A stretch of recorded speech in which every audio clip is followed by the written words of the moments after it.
Hi guys, so today we're talking about the benefits of aerating your lawn at the end of summer, autumn and even through winter, and why it's more important to do it at this time as we go into winter. Let's get on.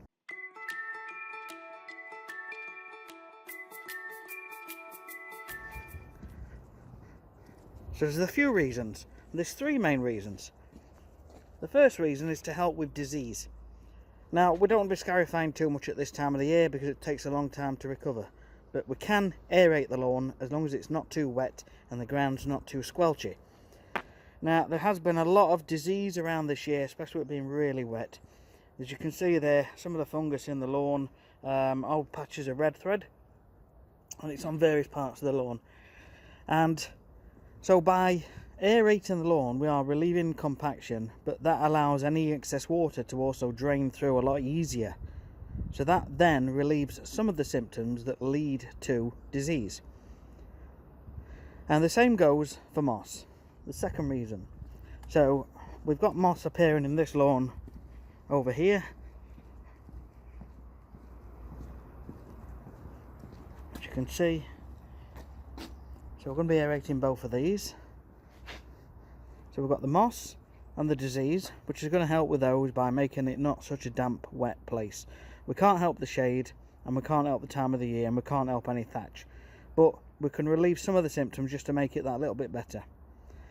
And the third reason why we do is to relieve compaction in the ground.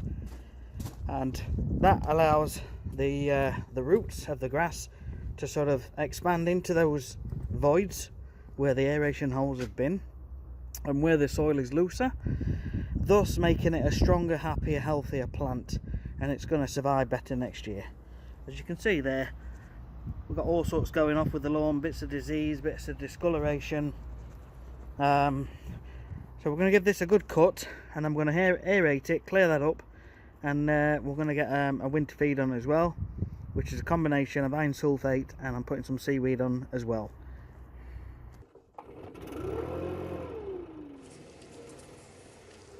Hi guys, so what I'm actually doing here, I've just got the blower and I'm going to be giving the lawn a cut for the customer first. So I've just gone round the edges with the strimmer just to get round the edges nice and short, and what I'm doing now is blowing all the cuttings from the edges into the middle of the lawn.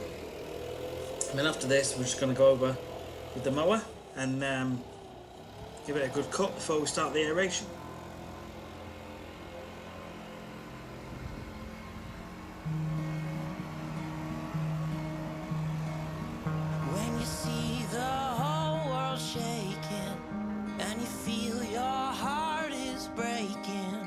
Take my hand, no hesitating. When you're just so tired of trying, all alone you feel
see here, it's just pure clay. When you squeeze it, it keeps the shape.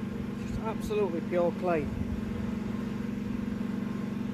So that is in the ground like that, and every time it rains, the rain comes down through any thatch levels on top, any moss, and it sits there. It takes a long time to drain through clay.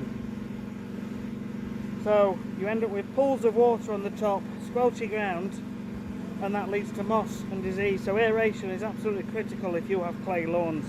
On sandy lawns it's still worth doing in winter, and it's also good to get some top dressing on as well.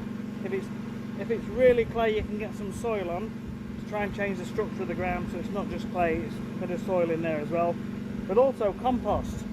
I've been putting compost down for a few years now and had great results with it. Okay, so here we've got the hollow tine aerator, which is the classer machine. You can see the hollow tine cores there, and put a bit of a closer shot there. As they turn around, they punch a hole in the ground and eject a core of soil. So let's try and give you a bit of a bird's eye view as we go along. So what you can see here are the holes which have been created from the aeration about every 3 inches on a staggered basis, and the soil has been ejected. And when I put my finger in, there's about an inch, inch and a half, something like that. It's up to my knuckle, and that just helps to get the air, rain and nutrients down. So you can see what I'm doing here. I'm just giving the machine a bit of a clean down. Every time you come off a lawn and then onto the next lawn, especially if the ground's fairly wet, you're going to get wet, sticky, soggy soil or clay stuck to the back wheels and stuck to the roller at the front. And if you don't clean these down, you end up with a right mess going across pathways and pavers and patios and things like that. And it makes for a lot more work when you've got to clean it up. Just imagine soil that is literally embedded into the paths. So you've got to try and clean them up to keep customers happy, and obviously keep yourself happy as well.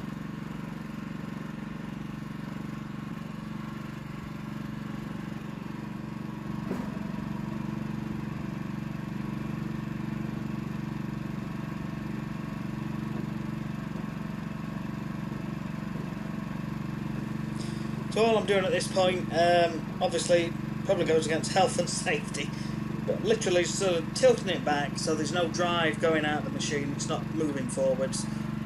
Just pulling the cord there just to clean off the front barrel, and then we can safely get it off the lawn at this point. Bit of a turn there just to eject our last few bits of soil, and we're all good. So now what we'll do is we'll just get some blowing going to get those cores cleared up.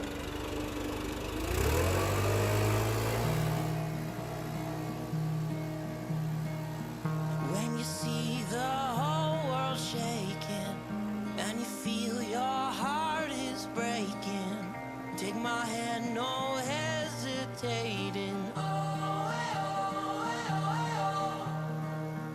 When you're just so tired of trying, all alone you feel like hiding. Together we'll keep fighting.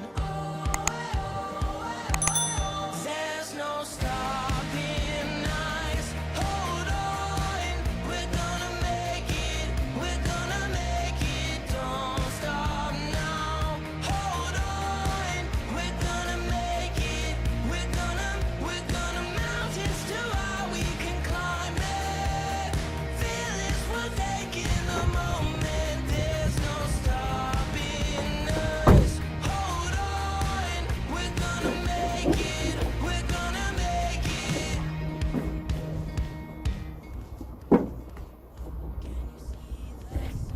So what we're going to do now is put the actual treatment on the lawn, which is a combination of iron sulphate and some seaweed to help with the roots and what's going on in the ground. Now I use the sticks to create a width which I walk between. The thing with iron is because it can stain, you have to make sure that the edge of your spray overlaps the previous width which you have walked. So you can see there that the edge of my spray was about half a foot past the edge. As you see, as I'm walking up there now, you can see the edge going well above the stick. So once again, thanks for watching this video, guys. I really appreciate you watching this video to the end. If you've liked this video, please smash that like button. If you like this channel, please consider subscribing to the channel and clicking on the bell notification icon to receive updates when I produce new content. Typically it's once a week, around about the weekends, but it could be more, you never know. So without further ado, thanks again and see you on the next one.